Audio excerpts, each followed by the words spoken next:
As I mentioned last month, August actually turned out to be not as bad as it perhaps would normally be. Because people go on holiday, we expect sales numbers to drop, and they hadn't, they stayed the same.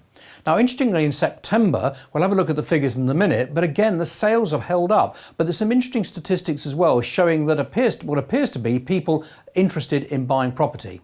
Now, the first graph I'm going to show you behind me in a second just indicates what I've just said, that sales have remained at 8 per branch per month, which is the same as August. In fact, it's very much the same throughout most of the year. So a bit boring, but I think still indicates that there are sales out there.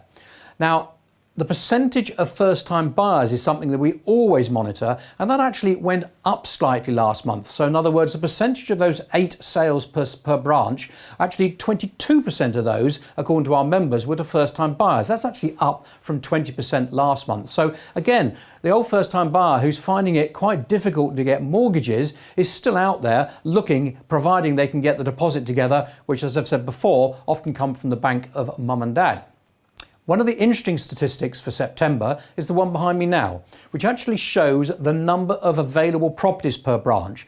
And as you can see, that's actually gone up from 65 properties per branch in August to 72 in September. If my maths is correct, then that's just over a 10% increase, so quite substantial. Now, if you then link that to the next graph, which actually shows the number of house hunters, the number of people out there looking for property, you again can see that that's gone up in September from 304 to 308 per branch. Now, 4 might not seem a lot, but I think it's important just to stress that that's actually the highest number that we've registered at any time since September 2007, which is actually when the market started crashing.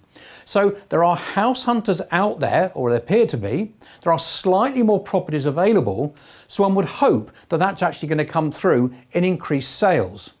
But I think there's a word of warning out there. It is really, really important that you get the price of your property correct. If you get it too high in the first place, there's a danger that people will just ignore it. And what you don't want to find is you then bring the price down and down and down where it goes stale. So please take advice from one of our members to make sure that that price is correctly set in the first place.